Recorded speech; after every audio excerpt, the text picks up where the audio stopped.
Saw today, big game, one of the biggest games of the season. Yalla, yalla, yalla. Do you know how shameless you are, bro? You're supposed to be winning the league, but you're doing a hate-along, bro. I've been chased by a tractor. You've brought in opera singers. When you say Tottenham, you put respect on us. Depart the room for about the next 5 minutes or so. How? Because we're going to talk about the Champions League. Who would have thought a Tottenham fan, a Manchester United fan, and an Arsenal fan would get along?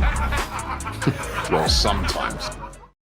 Yes, everybody, welcome back to DR Sports. Welcome back to Live at 5 on a Monday. I hope you guys have had a fantastic weekend. And if you have, smash that like button. But for me, I had quite a good weekend. And mainly it was due to that Friday 12-hour stream where we raised, so far, it's over £16,000 for people in Jamaica. It was absolutely fantastic. One of the people on the stream is a guy on my left, Laurie. How are you doing, mate? I'm good, man. Not too bad at all. How fun was that stream? Oh, amazing. Yeah. Because it's funny because I actually was on holiday for the international break. I went away and then I came back and my flight was delayed and I came straight to the studio. And I Straight thought I'd from been the a bit airport. tired, but the energy in the room was such that I didn't feel tired I've at all. never seen so many people in this studio. It's amazing. It's also the first time I filmed downstairs in the new FTV, or I say new FTV studio. It's been there for a while now, but first time I filmed in there. So many people coming in and out and in and out. We had the boxing machine. Did you ever go on the boxing machine? I did. What was your score? I ended up getting injured. I think I got about 9.16 was my best. But Not bad. I think you might have just beaten Flex then. I think he was 9.40. I think he was 9.40. He did his. I got like 9.06. He beat mine. He beat my score, turned around and started going, beat your score, Dylan, and all of that. Yeah. But I did notice that some of the guys were cheating. I don't know if Flex was one How of do them. you cheat? Right, so you're really supposed to stand there and punch. But some Right. guys were taking a run up and trying to force their whole body weight behind it, which is not really what you're supposed to do. But it's all in good fun. Game's a game. Yeah. Yeah, it and is. then on my right-hand side, he's back. He was running in the studio shouting, champions, champions, champions earlier, but we're on screen now. It's FJ on my right. Thank you. Did I lie about anything? Are we still champions? You or- sounded like the ambulance the Liverpool need to save their season. That's what I'll tell you. I'm just trying to find out. Are we still champions or not? Because How was your weekend though, my friend? it was a Good then, bad? good and bad weekend. Yeah, having some good news about injuries. Then obviously Nigeria wants to get knocked out of the World Cup. That's shocking. Wow. But yeah, it's been a good weekend. Premier League's gonna start again soon, so waiting and gearing up for the weekend. Really and truly, this weekend coming up. Yeah, it's going to be good. There's some big games coming. Big Obviously, weekend. Do you think you have a chance of retaining your title this Do I season? think I know this, bro? Come on, Laurie, man. I know this, Laurie. You know this as well. You know what I love about you? Your eternal optimism. Man. No way, it's the Bordering truth. on delusion. It's the delusion. It's the truth. Are you? Because I remember you came on last Monday when it was me, you, Alex, and Jack, and you were sounding a little dejected. Are you back to your optimistic No, I've self never again? been. I've never been. I've never doubted my team. You know, I've never doubted the capabilities of my team. We've got the best winger. We've got the best centre back. How can I doubt them? You know. So anyway, I always give myself till Christmas. I'll give it till Christmas. If Arsenal are still where they are, They will be where they are. I doubt it. But if Arsenal are still where they are, then I have to think about us not retaining our title. But Well, you got other trophies to aim for, man. what, Champions League? Champions League and Premier League. Yeah. That's FA Cup. No, we don't care about them small You don't cups. care about it, no, no? them small Okay. cups. We don't care about them small cups. But by Christmas, hopefully, the table will show what's really happening, and you guys got. Big I think you'll victories. find that history dictates that no team that's ever lost as you did 4 games on the spins ever gone on to. funny win enough the about that, Premier League. Laurie. Talking about history, the last couple seasons, history does tell us that Arsenal do crumble. So, No, but I'll tell you what history does tell us. The last time that Arsenal, and this is facts, the last time that Arsenal finished runners-up, 3 years on the spin, on the 4th year they won the title. So that's a fact. So I'm hearing it takes you 4 years to win one title. No, I'm just saying that the last time it happened to us, we became runners-up 3 times consecutively. On the 4th occasion, they won the title. and you seem confident this season. Absolutely, yeah. Why are you so confident this season and not last season? Because the league doesn't lie. and Arsenal we're 6 Arsenal points this clear. season are actually the best team in the league for once. The last 3 seasons, you've not been the best team in the Premier League. No. Like Man City have, or Liverpool have been the better team in that league. Now, you are the best team in the league. So I think And that'll give a certain amount of motivation, surely, won't it? Well, they say the league doesn't lie. We're 6 points clear. And For you know, now. we're barely conceding a goal. I mean, okay, well done to Sunderland. But what wins you games? What wins you games? Conceding goals or scoring goals? Well, in a way, it's both. Because if you don't concede a goal, then you can't lose a game. But can you don't win. Yeah, but you know, yeah.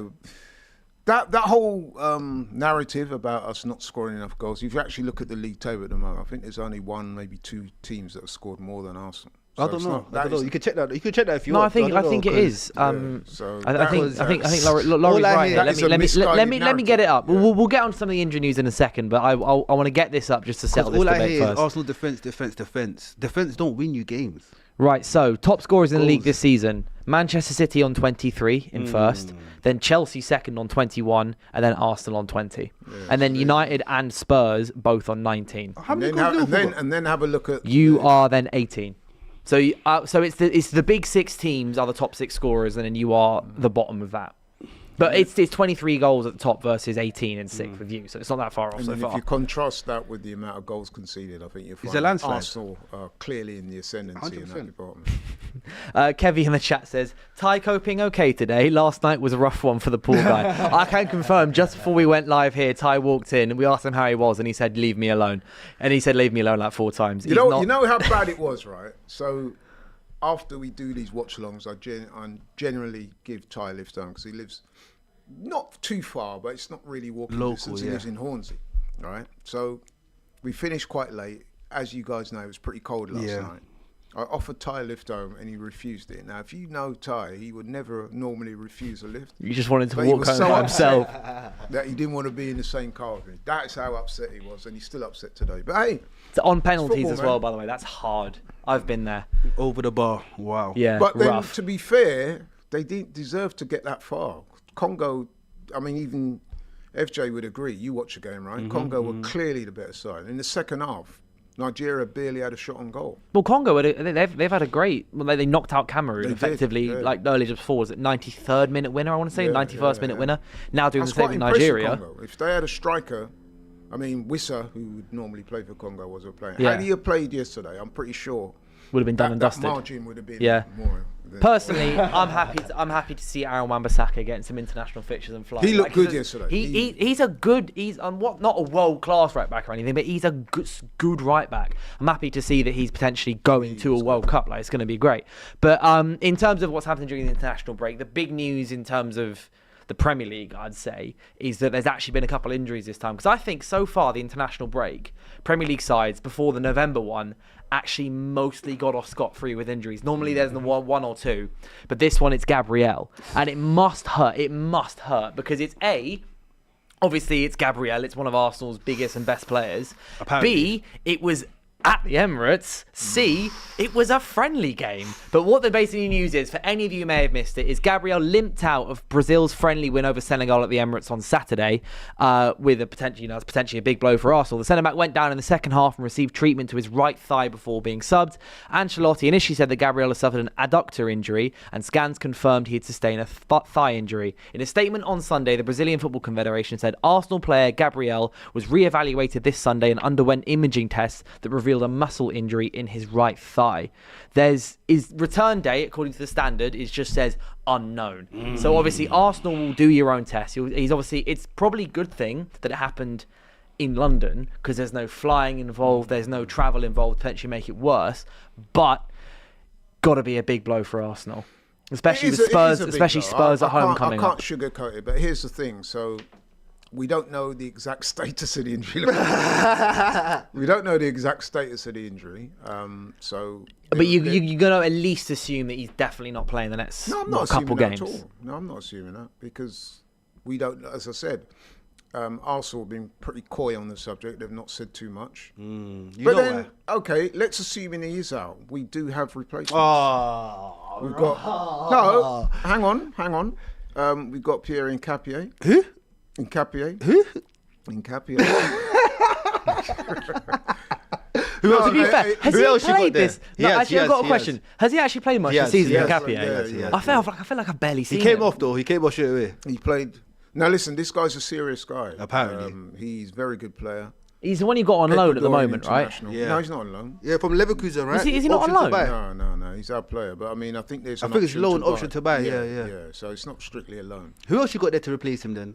Yeah, it is a loan. It's a loan with an option to buy for Loan 45 option million to next buy. summer. So He's our player. Okay. He will stay. He's impressed since he's come in the team so far. He's a very good player. as you said, come from Leverkusen with a big reputation.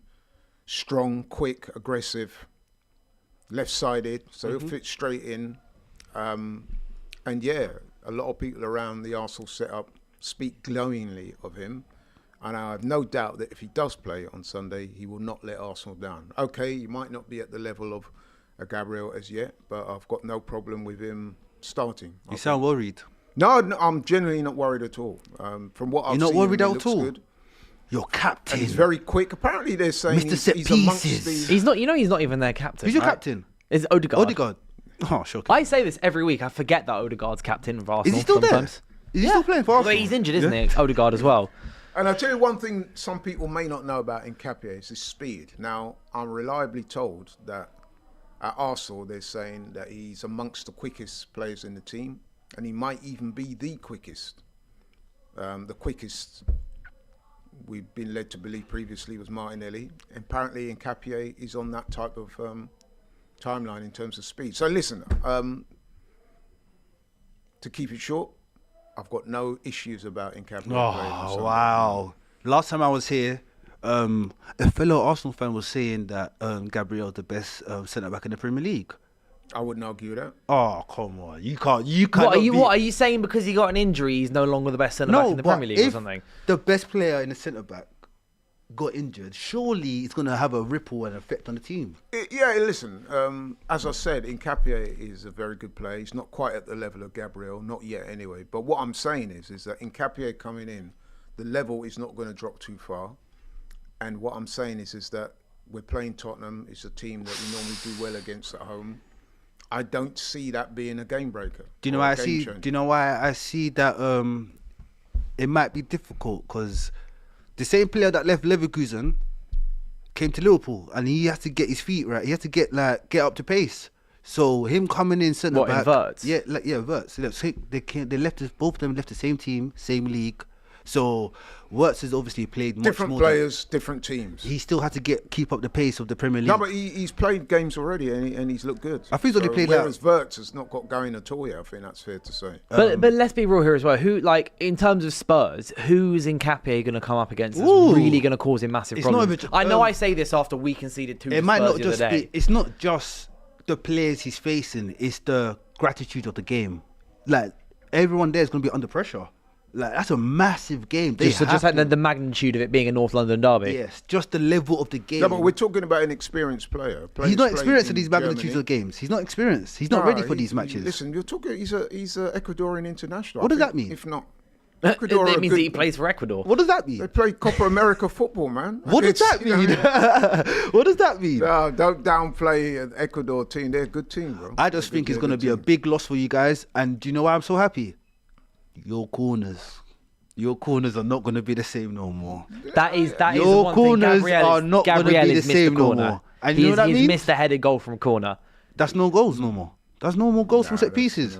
Listen, I'm pretty much as confident as I was before the game as I was upon hearing the news about Gabriel. Gabriel is a top player. He will be missed. But what I'm saying is, with the level of the squad that we have, right?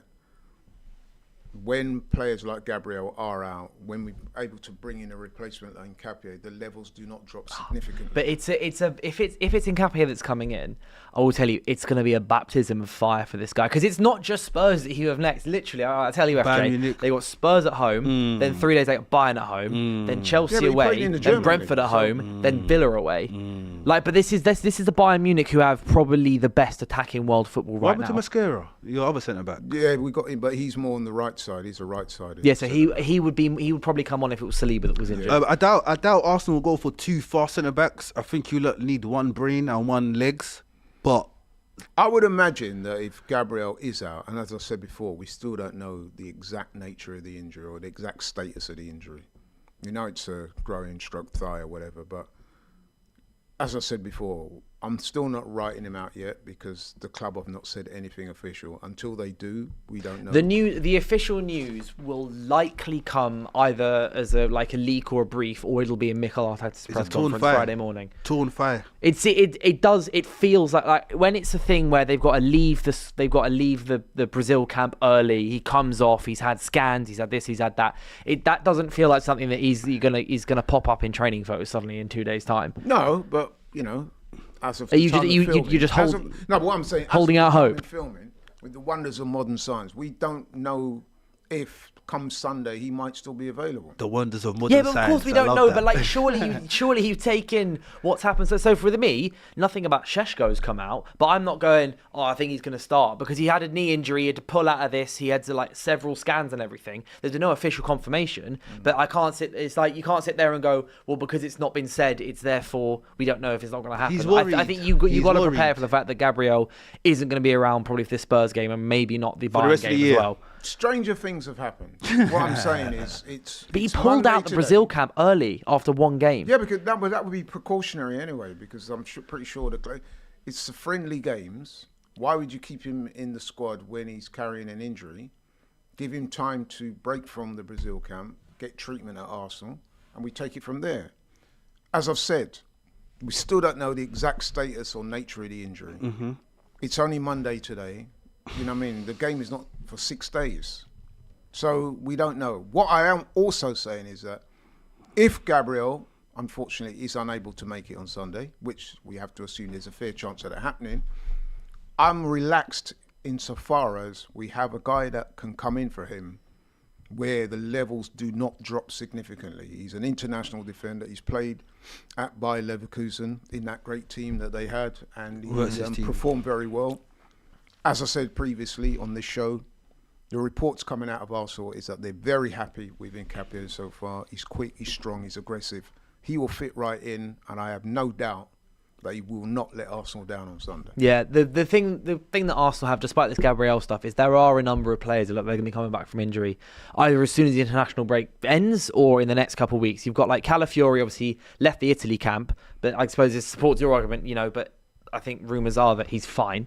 Yeah, that's what I'm hearing. Yeah, there's no real issue with it. It's just that there's no big. Basically, Gattuso said no big problem with it. Gyökeres, unknown return date, but Havertz could be back. I did hear from one of my colleagues, Kenya. Shout out to Kenya. She was saying that she's heard that the news around Gyökeres sounds positive. Okay, interesting. Available. So that's good news. He's your top scorer this season. 6 goals, right? Yeah, 6 goals so far this season. But and then Kai Havertz potentially coming back, literally to face Tottenham. This is all coming from the standard. Martin Odegaard, unknown return date. Madueke, possible return date. Spurs. Gabriel Martinelli, potential return date being Spurs, and then Gabriel Jesus coming in late 2025. But he's not really much to consider, is he, at this point, Gabriel Jesus? Or would he have a shot coming back into this team? Yeah. You reckon so? Of course, yeah. And he'd be a welcome addition back into the team because, as you guys will know, he has a different playing style to both Havertz and Gyökeres. So, yeah, he would fit right in. Should he be available to play? Fair enough. I do want to also give a big shout out to Troy Parrott. Yeah. So after this, because this is mad. He's got five? It was 5 goals he scored. Yeah, because he scored against. I can't remember who else. He scored against Portugal. Scored the brace against Portugal, and they won 2-0. And then he scored a hat trick, including a 96-minute winner against Hungary. I just want to give, if there are any Ireland fans out there, well done. Yeah, you had, and I reckon Troy Parrott. This might be up there with one of the best international breaks I think any player has ever had. Even performances. 5 goals, who he scored against, what he did, where his team are now in. I was watching the TV today, and there's an Irish broadcaster, and he was saying it's one of the greatest moments in Irish sport, they're saying. That's a big claim, considering what they've done in rugby. Exactly. That's a huge claim. Yeah, but I just wanted to give a big shout out. But he was at Tottenham. Yeah, Parrott. Earlier on in his career, Troy Parrott. He plays for Feyenoord right now. Oh, sorry, AZ Alkmaar. That's right. But he was previously at Tottenham. He was highly thought of initially. Didn't quite make the grade, and had to go to Holland to get regular football. Apparently, he's done really well there. Yeah, I'll just a massive shout out to basically shout out to Ireland. Overnight legend. Oh yeah, where he's folklore now. It's like us with Wales when we were in the Euro 2016. Hal Robson-Kanu forever just ingrained because of his goals. It's like 2 or 3 goals that he scored in that competition during Euro 2016. But that did mean that this is a quick segue around to Liverpool. That Szoboszlai.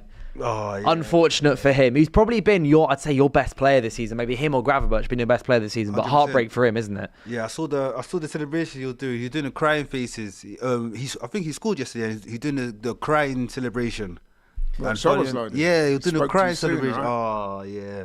Then obviously, at the end of the day, Ireland went through, and he was the one like literally crying. But yeah, so Szoboszlai's been our best player all season, to be honest. But I think we need much more from other players after the international break. Because how many points is it? 6 points? I'm joking. 8 points. 8 points is not a lot. It's not too much big of a gap to catch up. If Man City are only four 8 points, yeah. Is an interesting question. way. Is that? Do you think it's not too much of a gap because you're Liverpool, or just in general it's not a big gap? Because you're not the only one that's on 18 points. Spurs are on 18. Who? United are 18. Who? And Aston Villa are all on 18. You see what I'm So, but do you think that's purely... Are you basing that it's only not a big gap for Liverpool, or just in general you reckon that's not a big gap? Alright, cool. If I'm talking about Liverpool and champions, you can't talk to me about Man United and Aston I'm just Villa. asking. I'm just asking. It's just different kettle of fish. You know, it's just different kettle of fish. But at the end of the day, I think 8 points is not too big. I think double digits is a different ball game, but 8 points is not too big. We still. But got to it's play 8 them. points after 11 games. Yeah, Like you can Christmas say is coming. say there's plenty of fixtures to catch up, but at the same time you can argue that you've slipped 8 points behind this quickly. Christmas is coming. Christmas is coming. When Christmas comes, everyone's gonna start going shaky. The games are gonna be coming thick and fast. Injuries will be happening. Some people ain't got the centre back for the rest Your of the problem year. is, even if you do reignite your form, there's just literally no margin for error for the rest of the season. Likewise, there's no margin for error for you guys now as well. Well, we have a game plus advantage over Man City with 4 What? points, so That's- we can afford to lose. It's a 4 game. points. Oh no, you can't. Yeah, thank you. See, and he knows. No. I get mathematically yes, Well, possibly, that's what I'm saying. but 4 points is scary. You know it's scary. can't lose a game when City are right behind you. I've been saying this all. I've been saying this all. I've been there. They're the Sharks, bro. Like in the comments, we talked about it last Monday. Yeah. Or the comment section, when the live chat was just a shark emoji. Sharks. It's just when they smell. If you lose a game, that's smelling. City, you drew in the 94th minute against Sunderland, so you were winning most of that game. You drew that game. City fans still going, we smell blood. Like you see in Kim, like on the weekend roundup and things. When they smell blood, they smell blood. So you may have a mathematical, 1.5 games, whatever it is, but In other words, you what can't I'm be saying, doing we that. do have, at the moment anyway, room for manoeuvre. But Nobody wants to drop points. down for your confidence. I think right now Arsenal are playing with so much confidence, Yeah. total confidence. If you dampen your confidence just by a bit, it'll really No, I don't think so. You don't think? I Yeah. mean, the game against Sunderland was disappointing, but it's not the disaster that some people seem to be making out. It was disappointing, especially when you consider, we're a few minutes away from winning that game. Should really have just shut it down. But these things happen. You go away to Sunderland. Sunderland are in good form themselves. I mean, they're 4th in the Premier League at the moment. They've been unbeaten at the Stadium of Light all season. We went there. No disrespect, it's not trying to sound condescending, but that was probably their game of the season so far, so they're always going to be up for it. We went a goal down, we came back, levelled it, and then got another one, so you're thinking, it's all done. And then, to be fair to Sunderland, they never gave it up. Kept going, caught us out right at the end there. But hey, it is what it is. You will inevitably drop points in this league at some stage. I'm not too concerned. I'm not perturbed. I'm looking forward to this game on Sunday. We've got a very good record against Tottenham at home, and I expect that to continue. Yeah, I can't see anything other than an easy Arsenal win for that No game, way, to be no way. fair. I would say, though, Come that on. Tottenham, to be fair to them, so far anyway, Their this away season, form is their wonderful. away form Their is much away better, form is fantastic, but their Emirates form is poor. Yeah, and we know what they're going to do. all the forms go out the window during. But we these know what double they're going games. to do. They're going to come and part the bus. That's what they're going to And counter. With Mickey van der Ven, they're gonna go get on your bike, son. Get on your bike. But if you don't, you're so confident. If you don't win it this year, Arteta out. No, we're not thinking of that, man. We're No. just thinking about winning the I'm asking title. you. I'm asking you. If you don't win it this year, Arteta out. No, there's other trophies to go for. Oh. All right, let's say you lose the Premier Thank League, you. but Ask then it win for the me. FA Ask it Cup. for me. Or let's say you pick up the Carabao Cup now, and then you end up finishing 2 points behind Man City. Yeah. kind of thing. Are you still content with that? That's hard for me to conceive that because I honestly can't see that happening. But if in the unlikely, extremely unlikely event that was to be happen, I would not be calling for the manager. Oh. No, I wouldn't, because if we won a trophy, we've not won a trophy for a few years. So first and foremost, his main focus this season is to win a trophy, preferably one of the major ones like the league or the Champions League. But if we was to somehow fall short of winning the Premier League, you'd have to look at it in context. Why did we fall short? Oh, Laurie. No, I was going to. Laurie, why? To me, I'm going to keep it 100. Thank The you. only thing that can derail our challenge this season, to me, is the injuries. If you get injuries, that's the one thing that's very hard. Which you always have, to be fair. Which we always Every have. single season, you've got at least 4 or 5 big But then I don't want to Key make too many injuries. excuses about injuries because every club has them. You have them, Liverpool have them, we have them, everybody has them. So I'm not really focusing on injuries too much. But I would say that I'm not worried from a player's perspective and a squad perspective because I think we have the squad in which to win the league. What about I think the only possible thing that can derail Arsenal this season is injuries. Like, so you asked Laurie about, would you be the manager after you win the league? But what would Arteta be thinking if he didn't win the league and maybe came second for the 4th season in a row? Like, would he be starting to think, maybe I can do something else? Maybe not like, I don't know, see, there's the whole thing of like, he's Pep's successor, but I think we're a little bit past that point now. I don't think he'd go straight from Arsenal to Man City. But like, would there become a point where Arsenal don't win the league? Let's say you don't win the league again this year, like 4 seasons in a row. Like, you get to the 35th game and then it doesn't work out. You lose it on the final day again. Is there not going to become a time where potentially Arteta might go, you know what, I'm going to go somewhere else instead? Yeah, but what if you win the Champions League? Laurie, come on.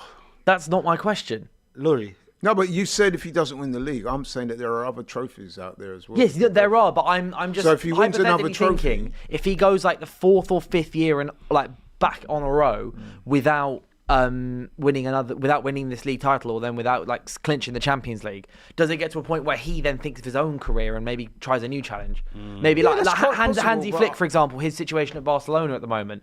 I can't remember how accurate the reports were, but there are reports that he might step down at the end of the season. Could Arteta be going, I've tried 4 times in a row with Arsenal to win this league. It didn't happen because of City or Liverpool or whatever, like however he feels it didn't happen. Could he then move on? Who knows? I mean, that's a very hypothetical. But like, question. do you think that's something that could come into play, or is he just so locked in and locked down at I Arsenal? believe the latter. Yeah, he's locked down. And, Yeah, I think he's locked in. And I honestly feel as well. I mean, I've had this conversation on other forums. I can't see Arsenal letting him go or sacking him. I just can't see. He There's has no a very ambition in close- that club. That's he has why. no. What it is, he's got a very close relationship with the board. He's just recently signed a contract with them. It would take something melodramatic for him to leave that club. I really do think that. And Yeah, like I fair said, enough. I'm not even focusing on that. I just find it honestly, interesting. I can't see us slipping up this year. I just can't see it. And that is my honest Yeah, opinion. got some very good breaking news just sent in from David Ornstein. This is an interesting piece. Thank It's you. potentially Isaac's interesting for you. No, nothing to do with Isak because Isak's done nothing this season, so it doesn't warrant any airtime. Who the best No, striker? it's Did you say? Who's the Isak- best striker in the league? who's the best striker in the league? It's Erling Haaland, Who's the mate. best striker in the league? Erling Haaland. Did you say Isak? 'Cause Yeah, I remember I said David once had Ornstein's a player breaking play news. for Newcastle. I've not heard of anything from him since. Have you heard of him? Isak. Yeah. I've heard Liverpool fans mention his name. There were rumours But- linking him with Liverpool, but has he played? Has he I don't- scored for them? He's better than your striker. Did he sign for them in the end? I'm not actually I'm not sure. sure. I've Yeah. gone missing. Well, they've got Ekitike. He's fantastic. Maybe disappeared they into the didn't ether. need him. He's better than your innit? striker and your striker. Well, yeah, our striker's like 22 and he's got like 2 goals this season. Disappeared into Just the saying. ether. Boo-hoo. Just saying. But basically, so just back to what David Ornstein tweeted is that Bournemouth may be powerless Oh, he's to going to prevent Bournemouth. Anthony Semenyo's sale in January. To Liverpool. So this is the thing that's interesting. Right, so Hold on, there's more to this tweet. So Bournemouth may be powerless to prevent Antoine Semenyo from sale in January. Contract includes a £65 million release clause that's available to all clubs, but must be triggered by a set date so Bournemouth get time to replace. It applies again in the summer, but at a lower price. For me, that's so interesting. And you That know is so interesting. You know where he's going, right? What you think? Where? Where else is he going? Where else is he going to go? He has to come to the Champions. He's coming Liverpool. But you buy another attacker. You need to Bro, buy some you just- defenders. That's what You need centre backs. Semenyo wants to come to Liverpool. There's a reason why he wants to come to Liverpool. are the type Does he of want to club go Liverpool though? Yeah. You know what type of club Liverpool are? They're the type of club, right? If we use an analogy, like you're Champions. going to a wedding, you need to buy a suit, and you come back with a Gucci belt. No way. No You way. know what I Because mean? we've gone shopping and we bought some wonderful players. You need a suit, but you come back with a Gucci belt. Very nice, shiny belt. Costs you a lot of money, but that's not what you needed. And that is what applies to Liverpool. What do You've you gone guys out and need? You bought strikers. What do you and guys need? midfielders. What, and you Arsenal? need a Yeah. defender. You guys bought a striker, stat padder. That only scores like lower half of the table. I think you'll find that he scored a lot more goals than your strikers have this season. My striker was injured. My striker was Actually, injured. to be fair, doesn't Ekitike also have 6 goals? Thank you. And Ekitike is fantastic. So I'm looking at this Semenyo stuff. It's I'm surprised that release clause is that low, by the way. Because he's signing. What he's done is he signed the Cunha deal. That's exactly the deal Cunha had at Wolves. Cunha signed a new 5-year deal, literally with Wolves in January. But the 5-year deal was just so they could put in a release clause, and also it was 5 years to make the release clause seem valuable. It's That makes understandable sense? though. It's understandable when players do that because they want to give something to the team back that helped them out. So And not only that, let's be honest, a lot of people expected Semenyo to leave. Last summer. I was so surprised he wasn't. Yeah, I think he So him almost got signing that priced deal- out a move. But I'm really surprised that Bournemouth had this January clause in. I think that's 65 million for him that's So good enough 60, money. yeah, but what that means is January, pretty much every player, right, has always got a bit of an extra tax on him, doesn't Yeah, it? yeah, Like there's yeah. always like an extra 20%. He ain't got no so extra tax. No, but does that mean but if Ornstein is saying that Semenyo's price is he says that this applies in the summer as well, but at a lower price. Bournemouth, therefore, maybe they came to agreement that Bournemouth are okay with getting maybe that becomes 55 or 50 million, which then, by the way, becomes a ridiculous What are you bargain. doing? Are you keeping him until summer or are you selling him in January? What are you doing? What if I was Bournemouth? Yeah. Well, they've got no choice. They do have a choice. No, Keep him because- or sell him in the summer. No, because it's a 65 million pound release clause. Someone bids that, game over. He's gone. They've basically said if someone bids, they have said if someone bids 65 million, it's a guaranteed acceptance. So Bournemouth have basically said we'll take 65 for him in Jan. And I know his I'm sure contract there's was a signed a clause in while that ago. contract saying the player will have the last word. Well, of course it does, because the player could refuse to sign the contract. No, Realistically, but you made it sound like, and I'm sure you didn't mean to sound like that, but you mean to say if any club That comes comes in, up with 65 million, is going to accepted. get him. I'm No, pretty sure. no. I'm saying any club that comes with 65 million is going to have that accepted. But he could always, like Newcastle bid 75. Yeah, that's what I'm saying. So the final Newcastle word bid would be- 75 for Sheshko. And Yeah, that's what Sheshko I'm said saying. no. So Yeah, no, if- I know that. But what yeah. I mean is that I'm surprised at that fee. That is an incredibly good value for money transfer. Like, the only one that I can think of in that range that was better is probably Mbumo. In terms of like the value for money, like around the 60 to 70 million mark. And Mbumo, I think, was great value for money for us, 100%. Semenyo's definitely I a bit don't see him Semenyo- leaving in January, and the reason why I say that is because. But why wouldn't he? Because Bournemouth might be closing in on the European. But he's Yeah, got but why AFCON. does that He's matter got to him AFCON. if he's going in the summer anyway? because they will encourage him to stay at Bournemouth until.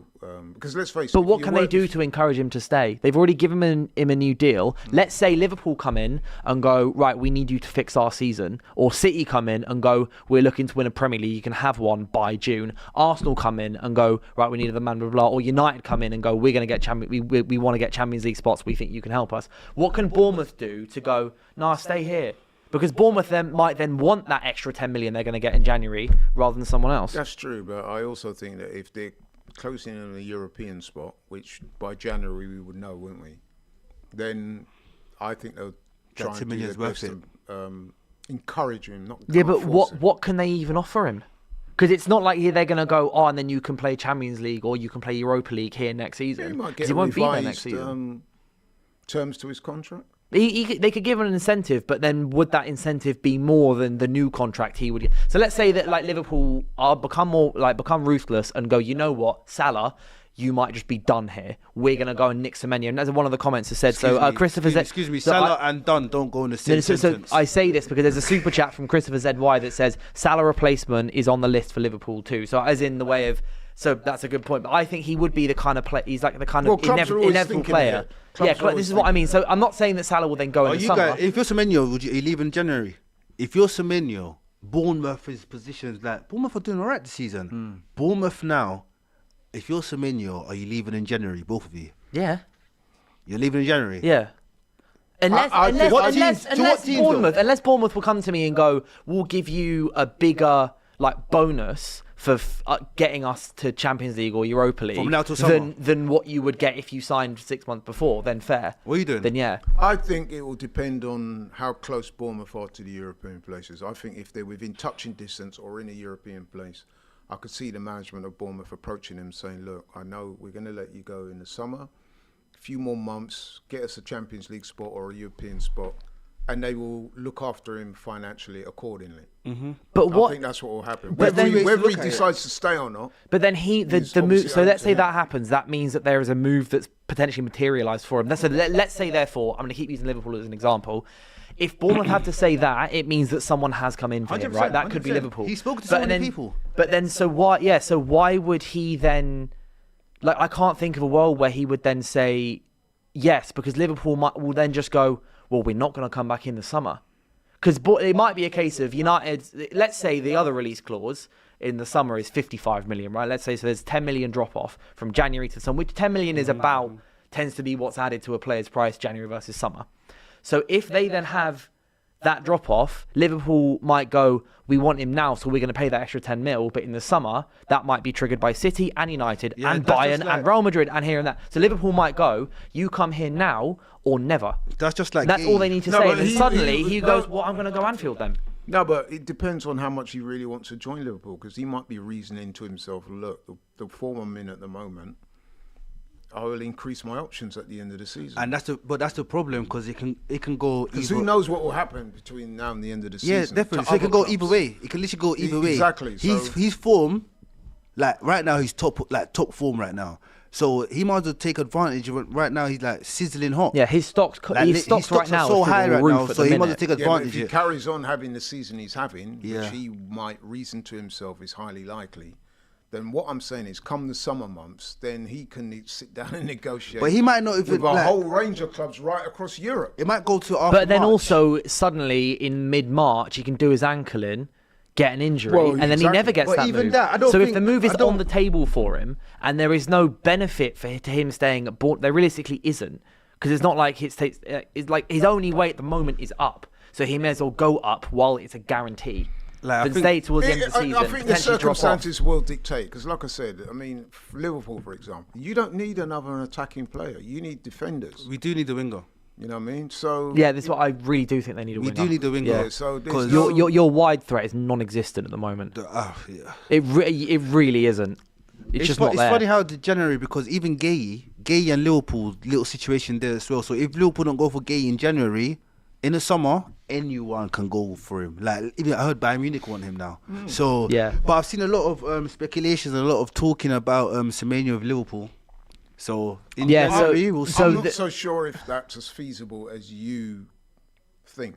So some of the comments are saying this. I'm not 100% sure on the reliability of the reports coming through, but I searched who does Semenyo want to join, and every single article says Liverpool. But again, I don't know how much of that is echo chamber bouncing around. Sometimes Fabrizio and FJ, we've got a hand, sometimes, but Fabrizio told me, FJ sources that it's coming. Semenyo wants to come to Liverpool. He wants to join Liverpool all he wants. But what I'm saying is, I'm pretty sure if your onslaught, as much as the signing of Semenyo is appealing to you, must. You don't need another forward player. You need defenders.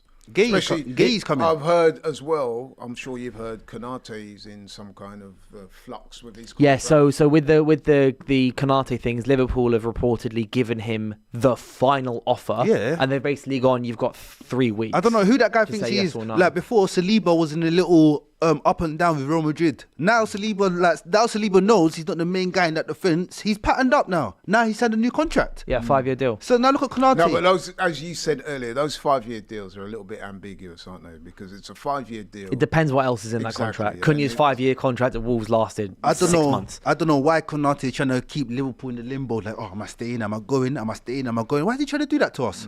He can stay. Are you mad at that? I'm mad. I love Konate, but I'm actually mad that he's keeping us in the limbo with all these bad performances all season. He's had a bad season. He's not backing himself up at all, is he? My guy Konate, I love him so much. Amazing defender. But he's had a bad season so far. And Hasn't his keep- form picked up a little bit in recent weeks? No.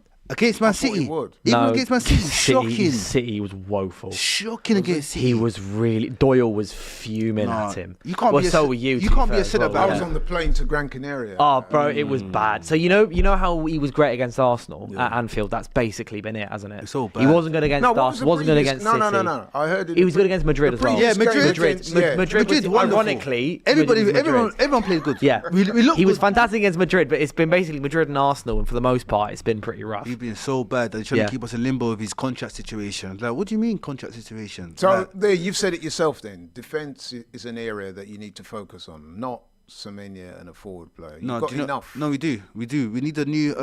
First of all, Slot needs to figure out what's his best team. I don't know if Slot knows what his best team is. Is Wirtz in your best team? Is he not? No. Is Wirtz out wide? Is he in the middle? Is it Szoboszlai and Gravenberch? Or is it Szoboszlai, Gravenberch and McAllister? Is it 4-3-3 or is it 4-2-3-1?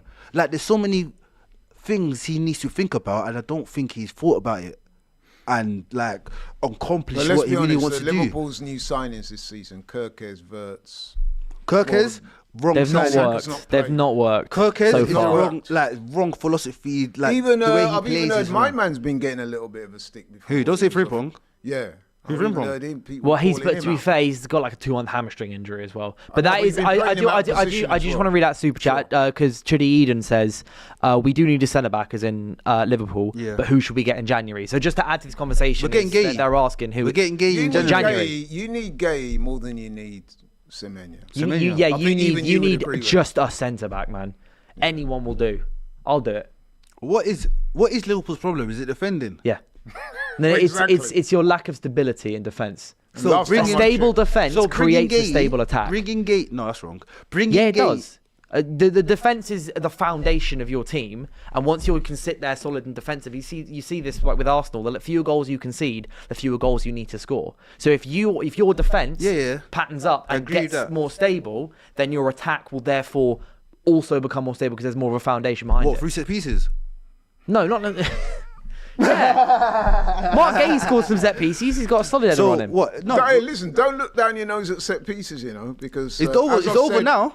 As I've said many times previously, if you score goals and win games from set pieces, there's no asterisk against the result saying, oh, by the way, Liverpool won 3-0, 3 of them were from set pieces. No, it'll simply say Liverpool 3, 8 and other 0. Fine, that's it. Your centre back's injured now, so no more set pieces. Let's see how you score now. Let's Some see of how you score the goals. some of the comments are talking about do Liverpool need Semenyo, and Ali1218 has made a good point. He says we haven't replaced Diaz, and Semenyo is that guy. Like, it's true. Like, you talk about Liverpool signing loads of like all the attacking players they sign and all that. But as I said before, like, your wide areas are still so deficient this season. 100%. But that because that's you lost Diaz, obviously unfortunately lost Jota as well, and Salah's just not been up to scratch so I far. would So argue that as they're much as you missing can Trent say, as well. oh, you keep signing, Who? and yeah, in terms of Trent, in terms of attacking you're output, definitely missing the creativity. Who? of yeah, Trent. 100%. Who's that? Your greatest ever right back. Yeah. Who's Flanagan? Who? Who's Flanagan? No, 100%. Trent's. Semenyo will be a mad signing, by the way. Yeah, Like, Trent, that- no, the way- Trent's, the way- like, what he brings to the team, 100% lost. Him on the ball, vision, creativity, 100% lost. Even it's the him progression. being, It's the even him, progression. even Trent Yeah. himself, leaving the He team, might go a back lot's there one gone. day at this rate. 'cause It's No, not happening for Trent, him. come back, man. I know one day Trent will come back. One day he will come back. But some of the fans are still not happy at what happened. But like the Liverpool signings this summer, what's our best signing? Ekatike. Oh yeah, by a country mile, it's Ekatike. Ekatike. But I still think they're amazing signings. Ekatike, Wirtz, and Isaac, they are like sublime signings. Kirkes, he had an amazing season last season, but what he brings to this Liverpool team is not fitting with the Liverpool team. Just like Frimpong, it's not fitting with the Liverpool team. Frimpong and Kirkes want to run up and down that touchline. You can't run up and down that touchline if Salah and Gakpo are on the touchline already. It don't make sense. So what? You're going to overlap the touchline or you're going to underlap? Like, there's so many variables that Slot needs to cover. Because tactically, I'm questioning Slot. Tactically. I'm I know, questioning I Slot. agree Even with that Man City game, he didn't change one thing. 45 minutes of the first half, he didn't change one thing. One thing he didn't change. I'd rather him try something, change something, and lose than just to sit there and see the boys I think, just like you go said, out dry. he's struggling to find what his best team is, and I think that is a consequence of when you bring in so many players in one go and then try and fit them in. I mean, I'm hearing of players playing out of position. Soboslai's playing as a right back, is he?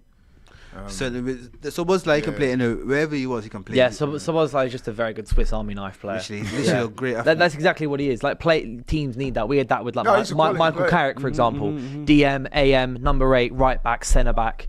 Like you need those kind of players. Underrated, that guy, you know. What, Michael Carrick? Underrated still. Yeah, Even he is going to be from Tottenham was underrated. Yeah. Like he was. Man United didn't fantastic make for him. us. Tottenham made him. Well, Tottenham. Well, this is where he started at Spurs, but we turned him into the Premier League champion that he is. You know, he's got more of these than you guys have in the last 20 years. But he's going to be a great coach, by the way. 100%. Yeah, he managed. Where's he now? Middlesbrough now. No, he's not actually. I say that he's not in a job at the minute. No, Oh, he left Middlesbrough. He's linked to Swansea though. He left or got sacked. I do think they let him go. But there's one more thing I want to move on to. I know we've got, obviously, there's still plenty to talk about. We're live at 5 every day, Monday, Tuesday, Wednesday, Thursday, Friday, 5 till 6 p.m. Don't miss to go out. through all the latest news. Yeah, don't miss out, just as FJ says. But there's one more thing I want to bring up, and it's about Harry Kane talking recently. Because Harry Kane, obviously, we can all agree, one of the best strikers, right, in the last 20 years, potentially he's second top scorer of all time in the Premier League, like one of the best we've ever seen. But the thing that's always been with Harry Kane, it's, where's your trophies? Where's your FA Cup? Where's your Carabao Cup, League title, Champions League, all of that? Obviously, he's finally got his first career trophy when he was at Bayern, winning the league last season. But he was talking about the Ballon d'Or recently, where basically he said, I could score 100 goals this season, but if I don't win the Champions League or World Cup, you're probably not going to win the Ballon d'Or. It's the same with Erling Haaland or any player. You have to be winning those major trophies. With the way the season is going with Bayern Munich, it looks like we're in great shape. Looks like we're going to be one of the favourites for the Champions League. It's the same with England, one of the favourites for the World Cup, if we're going to go into that tournament as one of the favourites. But earlier today, Kim and Abby had quite a good debate about Haaland versus Kane. And well, first I'll play the clip here, and then we'll talk about it a bit. If Haaland played for England, who starts as number 9? Harry Kane. Heavy one, Really? Harry Kane's Have you better seen than him. Harry Kane? 100%. No, no, I don't. This is a think good so. debate.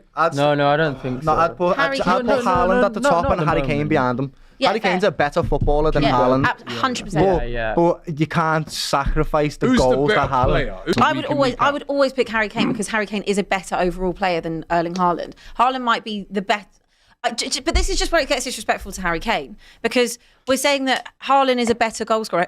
Like, Harry Kane scores goals. He's got 28 goals this season, just so we know. It's just a leave him out joke. there. Like, but it's just a joke. Like, Harry Kane's output has always been a joke. Like, every single season in the Premier League. If he would have gone to City, or even if he played for United or someone else other than Spurs, he would have had so much more respect than he has playing for Tottenham, because he never won anything with Tottenham, and also it's Tottenham.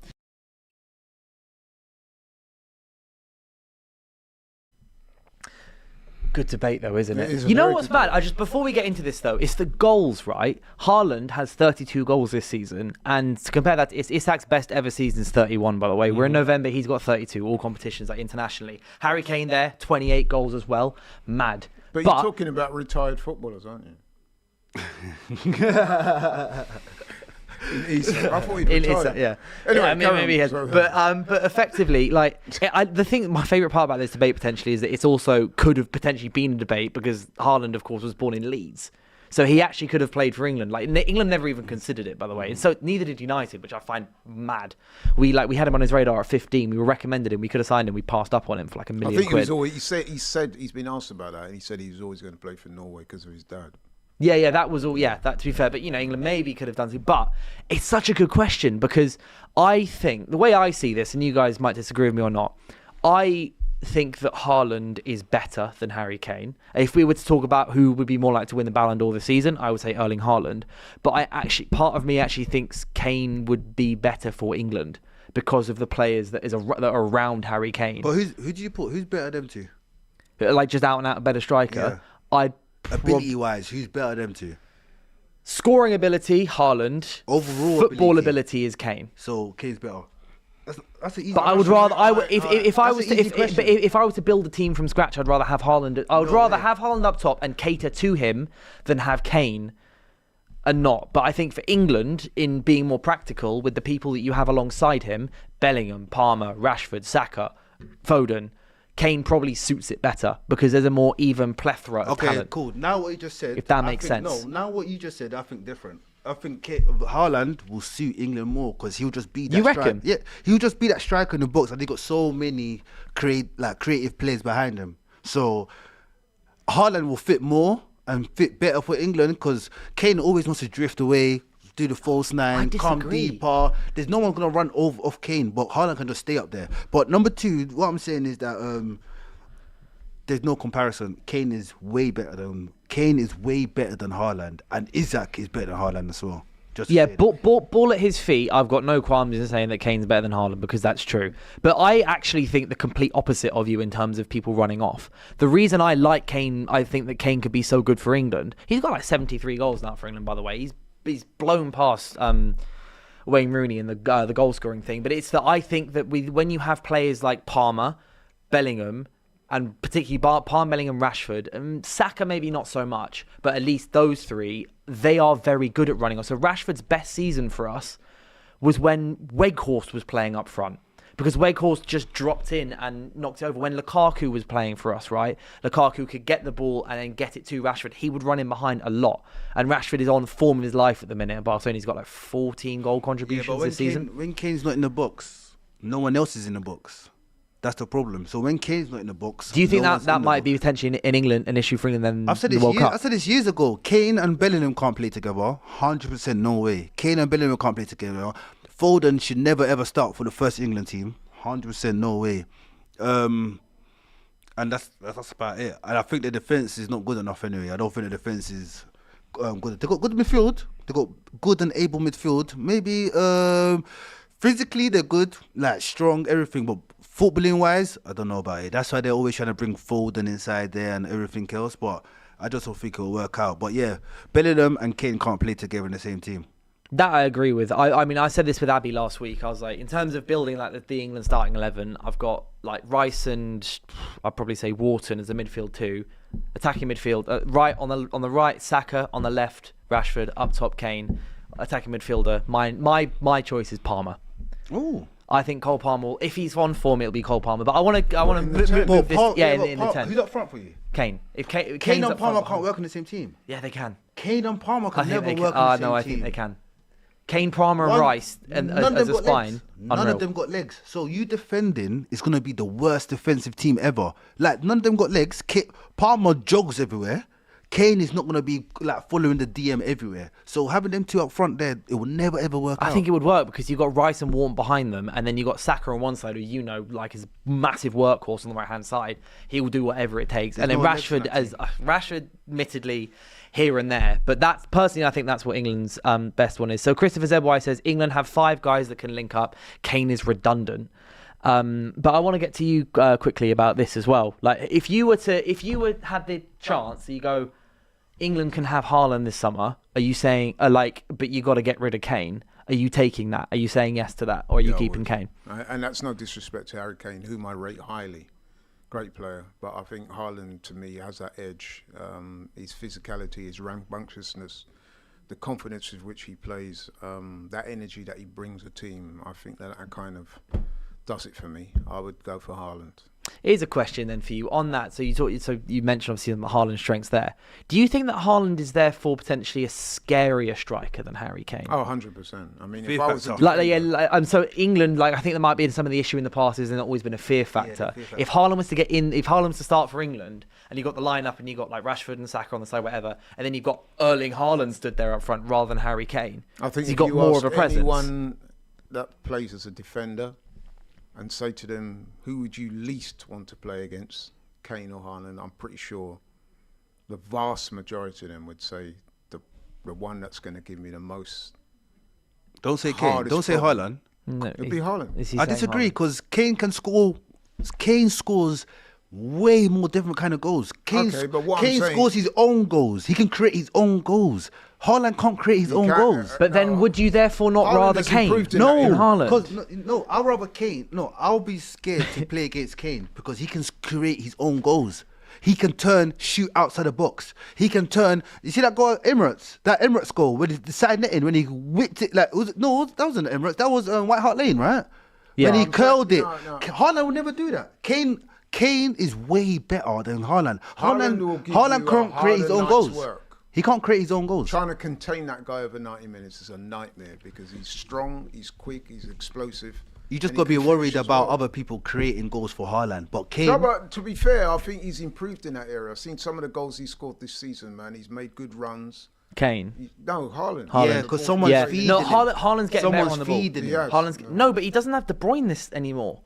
Surely there was De Bruyne not feeding him before. All Haaland's goals are assist. Kane don't need assists. He will score his own goals, and he's both footed. Like he'll do both. But then why are you saying Haaland for England?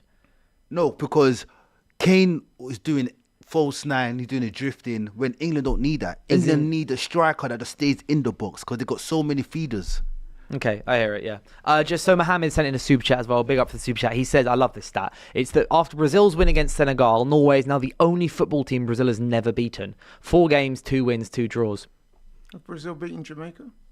I don't know. I'm remember. checking the stats, but that is. But he may well be right. I don't know. Reportedly, Big game for and you guys, also you know, big game. some further news has just come out about Manchester United, and it's not good news. The team that beat you at Anfield last month, mate. Manchester United striker Benjamin Šeško is set for a spell on the sidelines as a result of a knee injury picked up against September. Has he Expected to be out for a month. Did you not sign him, or is he still on loan? Did you not send him back on loan? Or is he still... What? I don't know. I ain't seen him play. Has he played this season? I've not seen him play either. Have you played? Has he scored this season? Sesko, has he? Did he say Benjamin Sesko, not Benjamin Tesco. I wasn't aware that he'd played. I'm so confused. We're talking about the same I player? like him. I like Šeško. I think he's a good striker, and he'll get I know better, you but said not with a busted He's got knee. potential. He's got potential. He's got bags of I potential. did tell you right from the start, right? I said to you, and I said to many others, because we had this debate amongst Arsenal fans, Sesko or Gyökeres, and everyone was like, "Oh, Sesko, look at the athleticism, look at the speed, look at the power, look at the potential." And I said, listen, you judge a striker by the goals they score. You know, my mantra has been consistent. It's how many times you put the ball in the back of the net. For me, Sesko has never been consistent. He's never been prolific. Even if you go back to when, I know he's only young, but played in Germany, played in Austria even. He's played for the national team. He's never been prolific. That is the issue with Benjamin Sesko. He's not going to get you enough goals for me. And so far at United, I mean, me and FJ were joking earlier, but what he's got 2 goals. Yeah. You'll be lucky if you get 10 5. out of him for the season. How All many? comps. He said how many? In all comps. How many goals? 10. He's lucky to get 10. I don't think he's going to get into double figures in the Premier League. I do. He will. Well, I mean, if he's out he's for not gonna get in the he's team out. for a start, Well, yeah, because he's got a busted knee. No, but I'm saying even if he is fit, it would appear that the manager prefers Cunha and Mbeumo up top. Not him. The manager's doing exactly what you definitely and everyone criticised us for with Haaland. Was that you know we bought Haaland, this big potential striker with loads of potential, bags of potential, whatever, for big money, and then made him play every game and didn't buy him a backup. 100%. I know at some point both of you will have criticised United for that. No, I did as well. I just say you don't play to Is your that- strengths. Yeah, so but then part of that is that we made him play so many games that maybe he didn't need to play. 19 games in No, a row. that's We played him, necessarily played him. my argument. But we are now we've got a striker. So this is just following on from what you've said about him not getting in the team. We've got a young striker and the ability to rest him or not play him when it doesn't necessarily suit him, which I think is the right thing to do. He's got to play games. He's not resting. He's got to play games and have minutes, which he has been doing. He's got like, I want to say 6 starts out of the 10 games he's played, some of them coming off the bench as well. And in the couple of starts he had were against Sunderland, against Brentford, and against, who's the other one against? I can't remember. He had like 3 starts in a row, Brighton. He did really, really well. He got 2 goals and 1 assist in those 3 games, in those 3 starts. It's unfortunate he's injured. It's annoying. United this season, does he get in it? Our best team. Yeah, because I'd rather Cunha on the left. Cunha's best position has been this season been on the left. What, left Right? behind the striker? Yeah, or we got front 3, left, right, and striker. So where Cunha's would been best on the Mbeumo left. play then? On the right. We play a front 3. You do know this, right? Yeah. It's a striker with 2 players either side, and Boomer on the right, So Cunha why on the can't left, he and get in Šeško the up team top. then? He does. I said he started like about 6 games, but he's doesn't play every game because Amram sometimes goes, I'd rather have Cunha there, and sometimes he goes, I'd rather have Šeško there. Yeah, but if he was that good, my point is, why isn't he playing through the middle? Who? Šeško. He is playing through the middle. No, he's not. The last game he started. Yeah, because Cunha gives us different things. Against Liverpool, we won that game And that is my because point. Cunha played. No, Yeah, but but you're that's my allowed to point. have different people with different No, skill but sets. hold on. If he was that good, the manager wouldn't be looking at different permutations. It would He's be an got his obvious spot. one. He's Bit got like his spot. Jokerit. Yeah, You're but playing through the middle. Amram's, but he's a tinkering guy. He's all this season. Obviously, I would love to continue this debate, but we are out of time. It is 5:59. Thank you guys so much for watching. I hope you guys enjoyed the show. Live at 5, we're here 5 till 6 p.m. every single day. FJ's holding on to that trophy while he can because we all know that it's not Short-lived. happening. We all know it's happening. But thank you guys so much for watching. I'll be back here at 5 p.m. tomorrow to discuss all the latest news and football drama. I will see you then. I feel like we have a trend of getting into a really good debate like 2 minutes before we end. I see We Laurie. do it I see every Laurie. time. I love it. It's a good way to I love it. It's so annoying. No, but seriously, if he was that good, there would be no argument. A bit like Jokerit.